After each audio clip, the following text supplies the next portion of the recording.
আসসালামু আলাইকুম রহমতুল্লাহি বারাকাতু। আমি খালিদ সাইফুল্লাহ, এলএম সেবা চ্যানেলের পক্ষ থেকে আপনাদের সকলকে জানাই আন্তরিক শুভেচ্ছা ও মোবারকবাদ। আজ আমি কোরআন শিক্ষার একটি কোর্স নিয়ে হাজির হয়েছি, তাইসিরুল কোরআন কায়দা। তাইসিরুল কোরআন কায়দা বাংলাদেশের খুবই সুন্দর একটি কায়দা বই, যেখানে অধ্যায় ভিত্তিক সুন্দর করে সাজিয়ে গুছিয়ে বিভিন্ন নিয়ম কানুনভাবে দেওয়া আছে। এছাড়াও আমার চ্যানেলে নাদিয়াতুল কায়দা থেকে কোর্স আছে এবং অন্যান্য বেশ কয়েকটি কোর্স আছে আমার চ্যানেলে কোরআন শিক্ষার উপরে। আপনারা যে কোনো একটি কোর্স যদি মনোযোগ সহকারে দেখেন এবং শুনেন এবং চেষ্টা করেন, আশা করি আল্লাহর রহমতে খুব সুন্দরভাবে আপনারা কোরআন সহিশুদ্ধভাবে শিখতে পারবেন।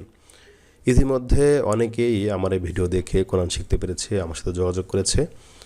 আলহামদুলিল্লাহ, অনেকে কোরআন শিখতেছে। আর আপনারা যদি আমার কাছে অনলাইনে সরাসরি কোরআন শিখতে চান, অর্থাৎ আমার কাছে পড়তে চান অনলাইনে, তাহলে অবশ্যই আমাকে মেল করবেন। আমার মেল অ্যাড্রেস স্ক্রিনে দেওয়া থাকবে, ডিসক্রিপশন বক্সে দেওয়া আছে। আপনারা আমাকে মেল করবেন, আমি অবশ্যই আপনাদের সাথে যোগাযোগ করব। ইতিমধ্যে দেশ এবং দেশের বাইরে বহু স্টুডেন্ট আমার কাছে কোরআন শিখেছে এবং সামনে ইনশাআল্লাহ শিখবে। আপনি চাইলে আমার কাছে শিখতে পারেন। আর আমার ভিডিও ভালো লেগে থাকলে অবশ্যই অনেক কাছে শেয়ার করবেন এবং আমার চ্যানেলটি সাবস্ক্রাইব করে রাখবেন। তাহলে আসুন আজকে শুরু করি। আজকে 3 লাইন পড়াবো। প্রত্যেক পর্বে খুব ছোটো ছোটো করে বানাচ্ছি যেন আপনারা শিখতে পারেন, পড়তে পারেন। তো আসুন শুরু করি। আসলে খুব সহজে শেখাটা খুব তেমন সহজ না আর কি। আমরা অনেকেই বলি কোরআন 1 মাসে শিখে যাব, 10 দিনে শিখে যাব, বা খুব সহজে শিখবো। আসলে খুবটা সহজও না। আমার এই ভিডিও যদি আপনারা দেখবেন অনেক বড় করে সাজিয়েছে। আবার আমি 20টা পর্বে কোরআন শিক্ষানো শেষ করেছি। তো সেখানে আমি বারবার বলেছি আপনাকে চেষ্টা করতে হবে। আপনি 10 দিনেও পারবেন, 1 ঘন্টাতেও পারবেন, কিন্তু আপনাকে সময় নিয়ে পড়তে হবে, মেহনত করতে হবে। যেমন আইন, হা, কফ, এই 3টা অক্ষর আপনি একদিনে চাইলেই সহি করতে পারবেন না। আপনাকে বারবার পড়ে সহি করতে হবে। হাফেজ হওয়ার পরেও আমি বিভিন্ন সিফাত বা বিভিন্ন অক্ষর মস্ক করতে হয়েছে আমাদের। এজন্য আপনারা খুব সহজেই মনে নেবেন না যে খুব সহজ। আবার যদি আপনি চেষ্টা করেন তাহলে আবার কিন্তু খুব সহজ। আমরা চিন্তা করি খুব অল্প সময়ে খুব তাড়াতাড়ি শিখব, তো এটা আসলে সম্ভব খুবই কম হয়। এর জন্য আপনারা একটু মেহনত করে শুনবেন। যেমন দেখেন, আমার ভিডিওটি প্রায় 3-4 মিনিট হয়ে গিয়েছে, আমি এখনও বকবক করতেছি। আপনাদের অনেকে বলেন বকবক করেন, বেশি কথা বলেন। আসলে বেশি কথাই বলতে হয়। আসলে বিষয়টা হলো, শিখতে হবে আপনাকে, কিন্তু বুঝে শিখতে হবে আপনাকে, সেই বুঝটা তো আপনাকে পেতে হবে। আমরা ভুল করি কোথায়? ধরেন এই যে শব্দটা মিম জবর মা, র জবর রা, মা র দুই পেশ দুন, মা র দুন, আমি পড়িয়ে দিলাম, আপনি শুনলেন, কিন্তু এখানে কোথায় টান আছে কি নাই, বা দুই পেশ দুন, এই শব্দটা উচ্চারণটা কীভাবে হবে? ধরেন আমি বললাম মিম জবর মা, র জবর রা, মা র দুই পেশ দুন, মা র দুন, কোনো ভুল হয়েছে? আবার শোনেন, মিম জবর মা, র জবর রা, মা র দুই পেশ দুন, মা র দুন, কোনো ভুল হয়েছে? আপনারা কিন্তু ধরতে পারবেন না, কারণ এটা আপনাদের বা আমরা সহজে ভুল ধরার মতন ক্যাপাসিটি আমাদের নাই। কিন্তু এখানে ভুল হয়েছে। কি ভুল হয়েছে দেখুন। আমি এবার এই শব্দটা পড়তেছি, হ্যাঁ জবর হ্যাঁ, সিন জবর সা, হ্যাসা দাল দুই পেশ দুন, হ্যাসাদুন। খেয়াল করুন, এখানে মারাদুন, হ্যাসাদুন, শেষে কিন্তু দুন, দুইটাই দুন। কিন্তু এই দুন, দাল দুই পেশ দুন, আর এই দুই পেশ দুন, এটা কি একই হরফ? এটা কিন্তু ভিন্ন হরফ। আমি এখানেও দুন বললাম, এখানেও দুন বললাম, তাহলে কি এক হলো? এক কিন্তু হলো না। এটা দদ, এটা মোটা হবে। মিম জবর মা, র জবর রা, মা র দুই পেশ দুন, মা র দুন, দুন মোটা করতে হবে, দুন এভাবে। আর দুন, দুন, দুন, এভাবে পার্থক্য করতে হবে। এই পার্থক্যটা যদি আমি না বুঝি, তাহলে আমি কিভাবে বুঝবো আমার ভুল হচ্ছে? তো এরকমভাবে হা, আইন, এরপরে যে সদ, সিন, এই বিভিন্ন আপনারা আমার ওই হরকতের পর্বটা দেখলে বুঝতে পারবেন যে পার্থক্যগুলো কোথায়। তো আশা করি বুঝতে পেরেছেন যে আসলে ভুলগুলো কোথায় হয়। এই জন্য আমি বোঝানোর চেষ্টা করি। আপনার ভুল আপনাকে ধরতে হবে, অর্থাৎ নিজের ভুল নিজেকেই আগে খেয়াল করতে হবে, যে যেন পড়াটা তার সুন্দর হয়।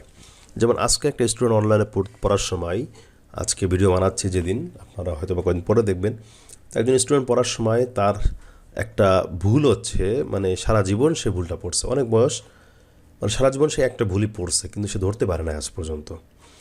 আজকে পুরা আধা ঘন্টা 30 মিনিট ধরেই তাকে ওই ভুলটাই পড়ানো হয়েছে, শুধরানো হয়েছে। তো আসলে এরকম কিছু ভুল আমাদের থেকে যায় যা আমরা নিজেদের ভুল নিজেরা ধরতে পারি না। এর জন্য সর্বপ্রথম আপনারা চেষ্টা করবেন যেন ভুলগুলো আমরা ধরতে পারি। তো ঠিক আছে, অনেক কথা বললাম, এখন পড়ার দিক মনোযোগ দিয়ে আমরা 3 লাইন পড়ে দেবো আমি। আপনারা আমার ভিডিওটা দেখবেন, ভিডিওটি দেখার পরে হয় পজ করে রেখে আপনারা নিজে পড়বেন, অন্যথায় পুরো ভিডিওটি শেষ করে এবার আপনি বই নিয়ে বসবেন, এই 3 লাইনই পড়বেন। আমি যেভাবে পড়িয়েছি আপনারা সেভাবে পড়বেন, এক একটা লাইন একটানা পড়বেন, যতক্ষণ না একটানা না হবে কোথাকোথি ছাড়া, অর্থাৎ আটকে যাবেন, ভুল পড়বেন এরকম না। একটানা যতক্ষণ না হয় ততক্ষণ এক লাইন বারবার পড়বেন। যখন দেখবেন এক লাইন একবার একটানা হয়ে গিয়েছে তখন আপনি 2-5 বার পরে পরের লাইনে যাবেন, অন্যথায় সেই লাইনটা খুব ভালোভাবে পড়ে নেবেন। এটা শুধু এই বইয়ের ক্ষেত্রে না, যে কোনো বইয়ের পড়ার ক্ষেত্রে এরকম। তো এখানে বললাম যে মিম জবর মা, র জবর রা, মা র, দুই পেশ দুন, মা র দুন, হ্যা জবর হ্যা, জিম জবর যা, হ্যাজা, র দুই পেশ রুন, হ্যাজা রুন, হ্যা। এই হ্যাটা আমরা কয়জন গলা নিতে পারি বলেন? আপনি নিজেরটা নিজে চিন্তা করেন, হ্যাঁ কি গোলাপ থেকে আসতেছে নাকি হা বলতেছেন? হাজারুন বলতেছেন না হাজারুন? হ্যাঁ গলার থেকে আসতে হবে। এটা এমনি এমনি আসবে না, আপনাকে বারবার মস্ক করতে হবে, তাহলে আসবে। হ্যাঁ জবর হ্যাঁ, জিম জবর যা, হ্যাঁ যা, র দুই পেশ রুন, হাজারুন। যে বাসারুন শব্দটা সহজ, বা জবর বা, শিন জবর সা, বাসা, র দুই পেশ রুন, বাসারুন, এটা আমাদের এমনি হয়ে যাবে। কিন্তু এটা তো আর এমনি হবে না, এই হাটা তো এমনি হবে না, এই দতটা এমনি হয় না, এই হা এমনি হবে না। এগুলোর পিছনে আপনাকে মেহনত করতে হবে, সময়। আপনি যদি বাসারুন যদি একবার পড়েন তাহলে এই হাজারুন পড়বেন 20 বার, অর্থাৎ 20 গুণ বেশি পড়বেন। যখন 20 গুণ বেশি পড়বেন তখন আপনার পড়া হবে। অন্যথায় কিন্তু আপনি এই অরফগুলো ছাড়া, যেমন এটাও একবার পড়লেন, বাসারুন একবার পড়লেন, হাজারুন একবার পড়লেন, তাহলে কিন্তু হবে না। আপনাকে হাজারুন, এই হ্যাটাকে ইন্ডিকেট করে আপনাকে বারবার পড়তে হবে, এর দতটাকে ইন্ডিকেট করে আপনাকে বারবার পড়তে হবে।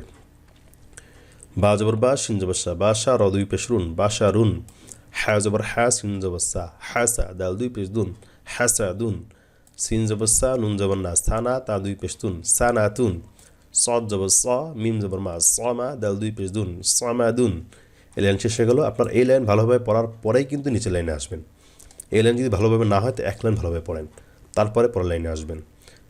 কফ জবর ক, সিন জবর সা, কসা, মিম দুই পেশ মুন, কসা মুন, হ্যা জবর হ্যা, ত জবর ত, হ্যা ত, বা দুই পেশ বুন, হ্যা ত বুন, হ্যা জবর হ্যা, ত জবর ত, হ্যা ত, বা দুই পেশ বুন, হ্যা ত বুন। জিম জবর যা, বা জবর বা, জাবা, লাম দুই পেশ লুন, জাবালুন।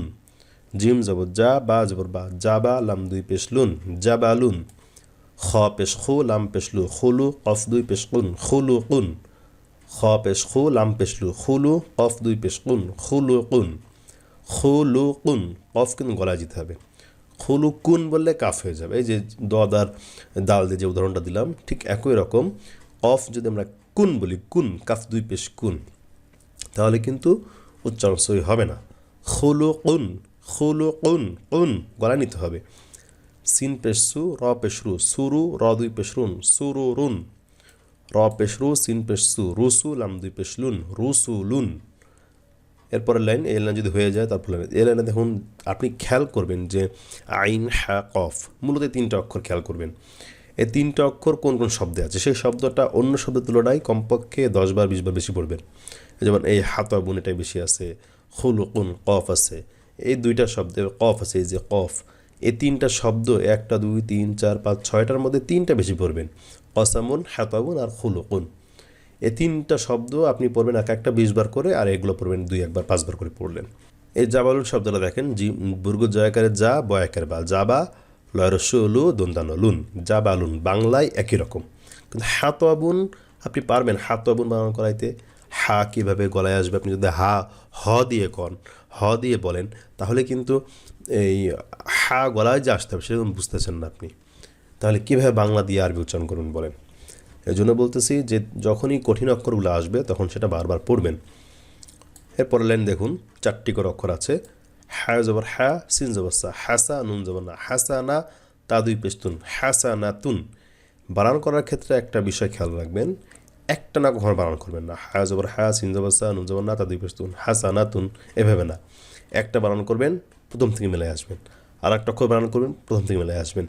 যদি দেখেন মিলে আসতে পারতেছেন না, সেটা আবার বানান করবেন প্রথম থেকে, এভাবে বানান করবেন। হ্যা জবর হ্যা, সিন জবর সা, হাসা, নুন জবর না, হাসানা, তা দুই পেশ তুন, হাসানাতুন। বা জবর বা, শিন জবর বাসা, র জবর র, বাসা র, তা দুই পেশ তুন, বাসা রতুন। বা জবর বা, শিন জবর শা, বাসা, র জবর র, বাসা র, তা দুই পেশ তুন, বাসা রতুন। صاد জবর স, দাল জবর দা, সদা, কফ জবর ক, সদা ক, তা দুই পেশ তুন, সদা কতুন, সদা কতুন। আইন জবর আ, শিন জবর শা, আশা, র জবর র, আশা র, তা দুই পেশ তুন, আশা রতুন। আইন জবর আ, শিন জবর শা, আশা, আইন চাপ দিবেন গলায়, আইন জবর আ, শিন জবর শা, আশা, আইন জবর আ, শিন জবর শা, আশা, আইন জবর আ, শিন জবর শা, আশা, র জবর র, আশা র, তা দুই পেশ তুন, আশা রতুন। দাল জবর দা, র জবর র, দা র, জিম জবর যা, দা র যা, তা দুই পেশ তুন, দা র জাতুন। দাল জবর দা, র জবর র, দা র, জিম জবর যা, দা র যা, তা দুই পেশ তুন, দা র জাতুন। আইন জবর আ, নুন জবর না, আনা, জা জবর যা, আনা যা, তা দুই পেশ তুন, আনা জাতুন। আইন জবর আ, নুন জবর না, আনা, জা জবর যা, আনা যা, তা দুই পেশ তুন, আনা জাতুন। আনা, আইন গলায় নেবেন, আইন জবর আ, নুন জবর না, আনা, যা জবর যা, আনা যা, তা দুই পেশ তুন, আনা জাতুন। তো এইভাবে আপনারা 3 লাইন খুব সুন্দরভাবে পড়বেন। আশা করি আপনারা সুন্দরভাবে পড়েছেন, অথবা আমার ভিডিওটি শেষ হয়েছে। এখন আপনারা চেষ্টা করবেন এই বইটি নিয়ে একাকী পড়ার জন্য। তো আজকে এ পর্যন্তই, আগামী পর্ব দেখার আমন্ত্রণ। আল্লাহ তাআলা সকলকে সহিশুদ্ধভাবে কোরআন শেখার তৌফিক দান করুক, এই দোয়া করি। আর আপনারা আমার জন্য দোয়া করবেন, আমি যেন সহিভাবে সকলকে কোরআন শেখাইতে পারি, আর আল্লাহ তাআলা যেন এই খেদমত করতে করতে আমার মওত দেয়, সেই দোয়া করবেন। আসসালামু আলাইকুম ওয়া রাহমাতুল্লাহি ওয়া বারাকাতুহু।